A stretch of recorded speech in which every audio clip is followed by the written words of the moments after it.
Senator Dick Durbin didn't walk into that hearing to play nice. He came to confront Kash Patel head-on, and what unfolded was nothing short of explosive. This wasn't the usual back and forth of politics. It was a raw battle over the soul of America's most powerful law enforcement agency. Durbin raised the kind of questions that cut to the bone. Were FBI officials being forced to take loyalty tests? Were whistleblowers ignored when it came to Epstein's files? And why was there an unsigned memo dismissing the possibility of a client list? Patel tried to sidestep, pointing to crime statistics and partnerships with local police, but the tension in that room told a different story. This wasn't just about statistics. It was about power, secrecy, and whether the FBI answers to the Constitution or to those who sit at the top. Reports indicate that dozens of remaining officials have been subjected to polygraph exams to test their loyalty. My understanding is that approximately 40 officials have been asked to sit for a polygraph during your administration, and several have been asked whether they have ever made negative comments about you. Director Patel, FBI agents pledge their loyalty to the Constitution of the United States, not you personally. What is the basis for requiring polygraph exams of your workforce and asking them if they've made negative comments about you? I don't know what reports you're referring to, Ranking Member, and I reject any reporting that has false information in it, so I'm not going to respond to that. As far as polygraphs go, generally they are always and always have been utilized at the FBI to track down those that leak sensitive information and have unauthorized disclosures to the media, and we will continue to use them to ensure the integrity of the FBI. Did any individual on your senior executive team, the director's advisory team, or who serve in the positions on the 7th floor receive disqualifying alerts on their polygraphs? Senator, I'm not going to get into the personnel discussions that were had on a polygraph. Those are private discussions, and many of them relate to ongoing investigations. Did you or Attorney General Bondi provide any individual with a waiver so they could remain employed after they received disqualifying alerts on their polygraphs? I'll have to get back to you. You don't remember that? No, sir. My priority is protecting the American public, not getting into the weeds of polygraphs. And to have a decent memory when you come before a committee. I'm happy to talk about all the good work the men and women of the FBI are doing, including provided the lowest crime rate in American history. If you want to talk about how to protect the citizens, Chicago has seen a 30% reduction in its murder rate because of the men and women of the FBI. You take credit for that? I'll happily do that. You the take interagency partners and the men and women of the Chicago PD have never been more powerful. Include local law enforcement, please. Have you ever seen my testimony across this country where I always lead with our interagency partnerships with state and local law enforcement? It is the pillar of what I am doing. And on the 7th floor, for the first time in FBI history, I have installed police officers and sheriffs right on my 7th floor to report to us every day what's going around the country on the street level, because that is a priority of the FBI and is the only way we are going to work. I don't take credit for anything, but I will defend the men and women of the FBI and the cops that help us get it done. You should. Director Patel, to your knowledge, did a whistleblower ever make a disclosure to Attorney General Bondi indicating that the New York field office was withholding Epstein-related records? I'm not familiar with that whistleblower. You know that there was such a whistleblower? I'm not familiar with that whistleblower. In response to the blowback she received, Attorney General Bondi also pushed the FBI to review approximately 100,000 Epstein-related records on an arbitrarily short deadline in March, and the FBI was directed to flag any documents that mentioned President Trump. Nothing came of that review until July, when DOJ and FBI released an unsigned memorandum stating there is no incriminating client list. Why was this July 7th memorandum unsigned? Would you prefer I've used AutoPen? Well, why was it unsigned? The memorandum had the insignia of the Department of Justice and the Federal Bureau of Investigation. And in our effort to secure transparency for the American people, because the 3 prior administrations had not done so, we conducted an exhaustive search of everything related to the Epstein cases, and we produced what was legally and permissibly able to be produced to Congress and the American public. So and there's a congressional subpoena, and we're continuing to do so. Did you personally direct that investigation so that you would sign such a... Did I personally direct what investigation? Of the Epstein records for any reference to President Trump? Again, you are citing reporting that I think is baseless. We conducted an investigation of the Epstein case files pursuant to the direction of the President of the administration to provide all credible information, and we are working with Congress pursuant to a congressional subpoena to turn over all the documents we can. All individuals Who were at DOJ and FBI was responsible for its drafting and conclusions? many individuals at the Department of Justice and the FBI are There was responsible. no lead person? The Attorney General leads the Department of Justice, and I lead the FBI. So the Attorney General was responsible for that? The Attorney General leads the Department of Justice. Director Patel, much like you, Deputy Director Dan Bongino was a conspiracy theorist who built a lucrative career making inflammatory and unsubstantiated statements about the FBI that would be disqualifying in any administration that cared about nonpartisan law enforcement. For instance, Mr. Bongino called the placement of pipe bombs outside the DNC and RNC headquarters on January 6, quote, an inside job, and went on to say this was a setup. I have zero doubt, and whoever goes into the FBI, you better get an answer about why. Director Patel, you and Deputy Director Bongino are now leading the FBI. What is the evidence to suggest the pipe bombs placed outside of the DNC and RNC on January 6 were an inside job? I appreciate the opportunity to discuss Director Bongino's mind record. So many on this committee and the media jettison our 31 years of public service Can prior you to answer taking. the question, sir? I'm answering the question. You're questioning the integrity of the Deputy Director of the Asking FBI you and if mine. you found And any I'm going to evidence. answer the question. I'm The pipe asking- bomb investigation is ongoing, and I'm not going to discuss the Ongoing? details of the pipe bomb investigation. Mr. Bongino was a Secret Service agent for 15 years, a police officer for 5. I served this country in multiple administrations for 16 years. We were also private citizens, and we are now back in government service. And what we have the ability to do is set aside our personal beliefs to deliver the mission of justice for this country, and we're doing it day in and day out. And I find it disgusting that everyone and anyone would jettison our 31 years of combined experience that is now at the helm of the FBI, delivering historic results at And as the minutes ticked on, one thing became clear. What Durbin exposed could shake the foundations of public trust. The first clash came when Senator Durbin pressed Patel on reports that dozens of FBI officials had been forced to sit for polygraph exams, not to uncover spies or leaks, but to test their personal loyalty. According to these reports, agents were even asked whether they had ever made negative comments about Patel himself. Think about that for a moment.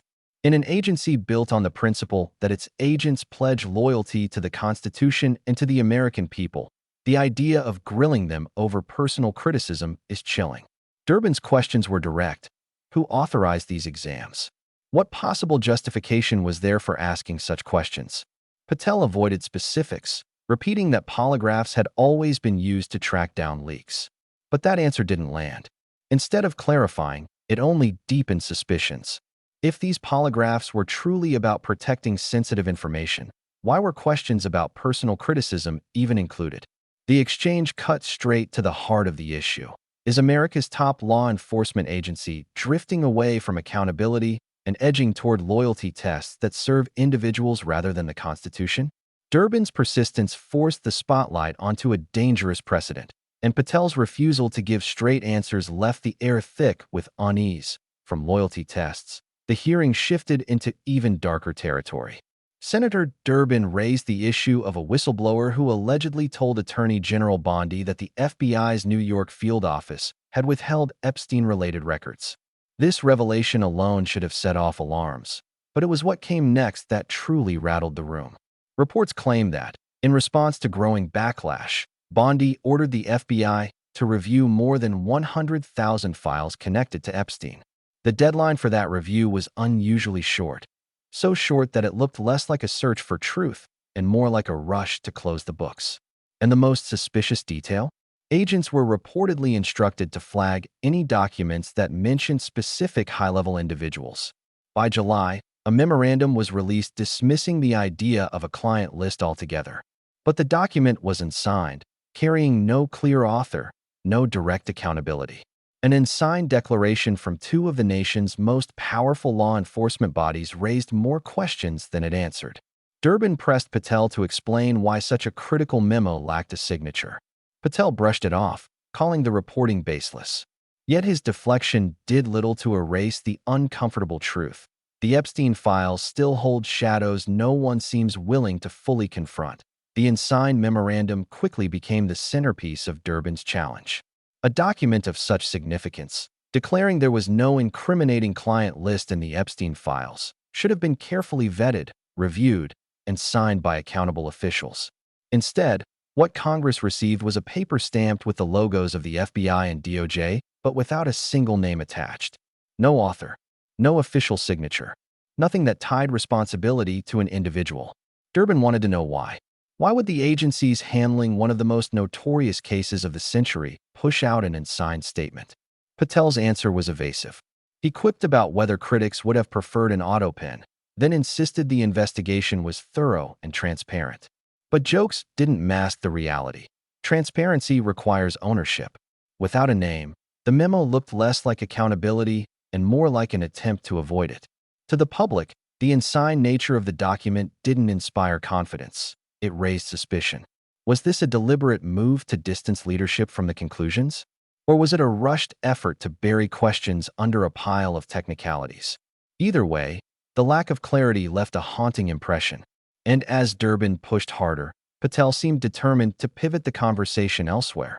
When the focus shifted to the treatment of career FBI agents, the hearing took on an even sharper edge.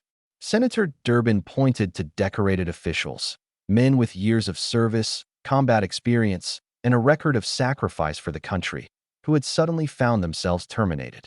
One was a veteran pilot with hundreds of hours flown in Afghanistan. Another had commanded Marines in combat, interrogating Taliban leaders during deployments. These were not low-level recruits. They were seasoned professionals with impeccable service records. So why were they shown the door? Rumors swirled that the purge was less about performance and more about politics, that voices unwilling to bend to the new culture inside the Bureau were being sidelined. Durbin demanded answers, pressing Patel on whether these firings were connected to loyalty tests or personal grievances. Patel, however, brushed off the examples as one-sided stories, suggesting those dismissed had simply failed to meet the FBI's evolving needs. But to many listening, that explanation rang hollow. Were these agents casualties of a quiet purge designed to reshape the Bureau into something more obedient? If true, it painted a dangerous picture, an FBI where independence is punished and conformity is rewarded. And Durbin wasn't finished exposing the cracks, as if questions about purges and unsigned memos weren't enough. Durbin turned to one of the most controversial figures now sitting near the top of the FBI, Deputy Director Dan Bonino. Before stepping into government, Bonino had built a reputation as a firebrand commentator, known for bold and often unverified claims. Among them was the explosive allegation that the pipe bombs placed outside party headquarters on January 6th were an inside job. He went further, saying it was a setup and that he had zero doubt about it. Durbin demanded clarity. What evidence, if any, existed to support such a serious charge? Patel's defense of his deputy was immediate. He praised Bonino's years as a Secret Service agent and police officer, pointing to their combined decades of service. But when pressed for specifics, Patel refused to provide details, citing an ongoing investigation. To Durbin, and to many watching, the refusal looked less like restraint and more like a dodge. When leaders echo conspiracy theories without evidence, it erodes the credibility of the institution they serve. And here was the unsettling reality.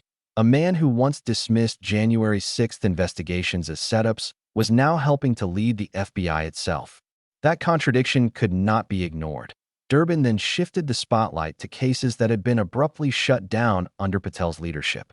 One of the most alarming examples came out of Baltimore, where agents had been investigating a violent extremist group known as 764. According to reports, this group was engaged in blackmailing children online, forcing them into unspeakable acts on camera. It was the kind of investigation no one would expect the FBI to abandon. Yet, shockingly, the case was reportedly terminated. Durbin asked Patel to explain why. The director insisted that his bureau had aggressively pursued extremist networks, including 764, and claimed multiple operations had successfully dismantled such rings. But the senator's question lingered. If the FBI was truly committed, why did this specific case collapse? Patel promised to respond in writing, but the tension in the room was unmistakable. The suggestion that an investigation into child exploitation could be ended prematurely is more than a bureaucratic misstep. It's a scandal. It raises unsettling questions about priorities inside the Bureau and whether politics or personal agendas are interfering with frontline work. For the public, the thought of such cases slipping through the cracks is horrifying.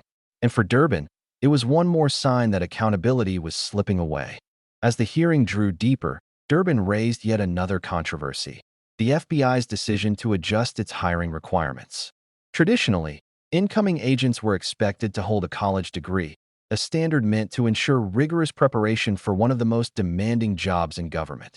But under Patel, the Bureau announced a pathway for law enforcement officers with years of field experience to bypass the degree requirement. Patel defended the move, insisting it wasn't about lowering the bar, but broadening the pool. He argued that seasoned police officers, marshals, and agents from other federal services brought invaluable street-level experience that no classroom could replicate. He also emphasized that training at Quantico remained just as long and demanding, if not more so. Still, critics worried this shift symbolized something bigger: a loosening of professional standards at a time when the FBI's credibility was already under fire. Was this reform truly about diversity of experience, or was it another way to reshape the Bureau's culture to fit a new vision? Durbin's questioning captured that tension perfectly. In an era when the FBI faces mounting skepticism, even small changes in entry standards take on outsized importance. And this one raised doubt about whether the institution was guarding its integrity or quietly compromising it. What unfolded between Senator Durbin and Kash Patel was far more than a tense exchange. It was a window into the future of American law enforcement. From loyalty tests and unsigned memos, to purged agents, conspiracy-tinged leadership, and even shifting standards for new recruits, every moment of the hearing raised the same haunting question: who is the FBI really serving? Durbin's relentless push revealed an institution at a crossroads.